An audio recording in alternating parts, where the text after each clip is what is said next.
Cada povo tem características próprias que vão além da aparência física. Os países da Europa são os que apresentam maior porcentagem de idosos. 2 em cada 10 europeus têm mais de 60 anos. Na América Latina, essa proporção cai pela metade. Menos de 10% dos latino-americanos são idosos.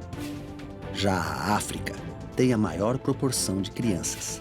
4 em cada 10 africanos têm menos de 15 anos. Os ocidentais têm hábitos de vida diferentes dos povos do Oriente. E quem mora em terras geladas tem lá o seu jeito de viver distinto de quem habita os trópicos. Cada povo é um povo. Somos muitos e somos singulares. Onde, quantos são, quem são, como vivem os habitantes de um país ou território. Conhecer a realidade dos povos e até mesmo projetar o futuro é possível por meio da demografia. O censo, ou recenseamento demográfico, é o nome da pesquisa realizada para conhecer o perfil de uma população. As primeiras pesquisas demográficas no mundo, elas remontam do período antes de Cristo. Nós temos registros de pesquisas que ocorreram no Antigo Egito, também no Império Romano. E essas pesquisas elas tinham uma função básica desses governos de tentar levantar o tamanho da população com o intuito de arrecadar impostos e também com a preocupação de formar os grandes exércitos. No Brasil, o primeiro censo ocorreu em 1872. No primeiro censo, por exemplo, nós tínhamos a contagem dos escravos no Brasil. Então, lembrando que o Brasil ainda estava sob o regime da escravidão, então o estoque de escravo era uma informação bastante importante, em termos econômicos mesmo, né?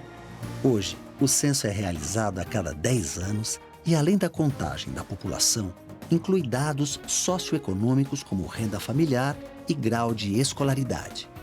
Informações essenciais para a elaboração de políticas públicas nas áreas de transporte, habitação, saneamento, saúde, educação.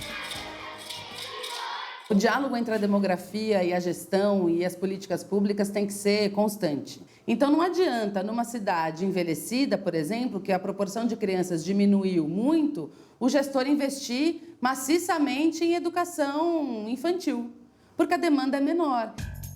As pesquisas demográficas ao redor do planeta mostram que em apenas 200 anos, a população da Terra saltou de 1 bilhão para 7 bilhões de pessoas. Segundo projeções da Organização das Nações Unidas, podemos chegar a 9 bilhões de pessoas até 2050. Uma aceleração de crescimento que impõe enormes desafios. Eu acho que o grande desafio vai ser combinar, não é, o desenvolvimento, a melhoria das condições sanitárias e socioeconômicas da maior parte da população, não é, com a preservação das condições ambientais. Né? Para isso, em primeiro lugar, uma mudança do modelo de consumo, do padrão de consumo é essencial. Fala-se dos 7 bilhões de pessoas, mas e dos 6 bilhões de celulares? Isso não é problema? E os automóveis? Vamos que nem os americanos, 1 para cada habitante, que é a média lá, então nós vamos para 1 para cada habitante, 7 bilhões de automóveis. O que impacta mais? Quem vive nas grandes cidades conhece bem essa realidade. Poluição do ar, dos rios, excesso de lixo, escassez de serviços, aumento da violência. Problemas que só se agravam com a urbanização que não para de crescer. Hoje o Brasil já tem 85% da população vivendo em cidades, mas é bem provável que a gente alcance 90%, 92%, uma cifra próxima disso, nos próximos anos, o que vai caracterizar o Brasil e toda a América Latina como uma região eminentemente urbana. Na China e na Índia, onde estão ainda os grandes conglomerados de população camponesa, os dois países estão se urbanizando aceleradamente. Então, se prevê para os próximos anos uma migração de quase 1 bilhão de pessoas do campo para a cidade até mais ou menos 2030. Os índices de nascimentos também criam disparidades entre as populações. Nos países menos desenvolvidos, como os da África e da maioria da Ásia, onde o número de jovens e crianças é muito grande, falta emprego e acesso à educação de qualidade. Já nas nações desenvolvidas, como o Japão e alguns países da Europa, o problema é o baixo índice de nascimentos e o alto índice de envelhecimento da população. Com um grande número de aposentados, esses países enfrentam falta de mão de obra e sobrecarga nos sistemas previdenciários. Alguns países estão tão envelhecidos que já apresentam uma mortalidade superior à natalidade, é o caso da Alemanha e do Japão. Então, esses países já têm taxas de crescimento negativas e já se encontram num processo de redução da população em números absolutos. Não sabemos o que vai acontecer, se eles vão reverter as taxas de fecundidade e daí começar a reverter um pouco esse processo de envelhecimento. Mas, de qualquer forma, se isso for feito, é um processo que ainda demora uns 100 anos. O Brasil, assim como os países desenvolvidos, também caminha para o envelhecimento da população. Só que a Europa, por exemplo, viveu essa transição demográfica ao longo de 2 séculos.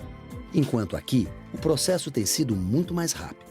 Começou em meados dos anos 40 e não parou mais. Isso se dá pela combinação da queda na quantidade de filhos por mulher com o aumento da expectativa de vida do brasileiro, que saltou de 51 anos na década de 60 para 72 anos em 2007. Um aumento de 21 anos em apenas meio século. E a tendência é que as pessoas vivam mais nas próximas décadas por conta do controle de doenças e da melhoria nas condições de vida.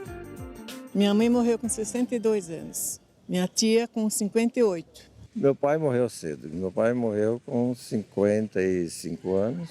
E eu estou aqui firme, e como sempre, né? Com 80 anos. Sinto que eu vou viver mais que meus pais. Eu espero chegar aos 100. De acordo com o IBGE, até 2050, teremos 173 idosos para cada 100 crianças. A proporção em 2008 era de 25 idosos para cada grupo de 100 crianças. A reforma da Previdência que a gente já ouve falar há tantos governos, ela é urgente. Saúde, por exemplo, os idosos demandam um investimento maciço em saúde. E não é um investimento barato, é um investimento caro, que vai precisar de um planejamento a curto, médio e longo prazo. Políticas imobiliárias, por exemplo, conjuntos habitacionais, investimento imobiliário específico para a população idosa, que muitas vezes é cadeirante, que muitas vezes tem necessidades especiais, tudo isso tem que entrar na agenda do planejamento, tanto do setor privado quanto do setor público. Lazer, políticas de lazer, de cuidado, de mercado de trabalho para essa população específica também tem que estar na agenda. O envelhecimento da população é um processo irreversível, mas o Brasil ainda é um país privilegiado do ponto de vista demográfico. O censo de 2010 mostra que somos quase 191 milhões de brasileiros. A grande maioria, cerca de 101 milhões, de jovens e adultos em idade de trabalhar. É a chamada população economicamente ativa que contribui para a riqueza do país com o seu salário e com o pagamento de impostos. Um quadro que os demógrafos chamam de bônus demográfico ou janela de oportunidades.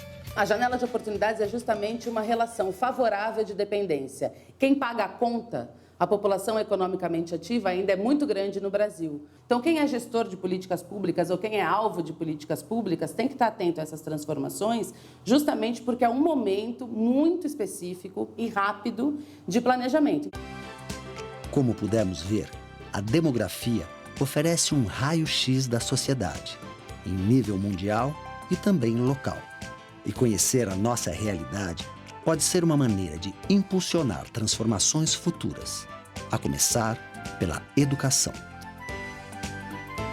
As políticas educacionais podem se valer e muito dos estudos demográficos, porque eles indicam ao gestor público como ele deve atuar para fazer aquela política chegar aonde ela tem que chegar de fato. Nós temos que tornar esse estudo uma ferramenta política, uma ferramenta de pensar o país, de pensar o Brasil, de pensar o mundo.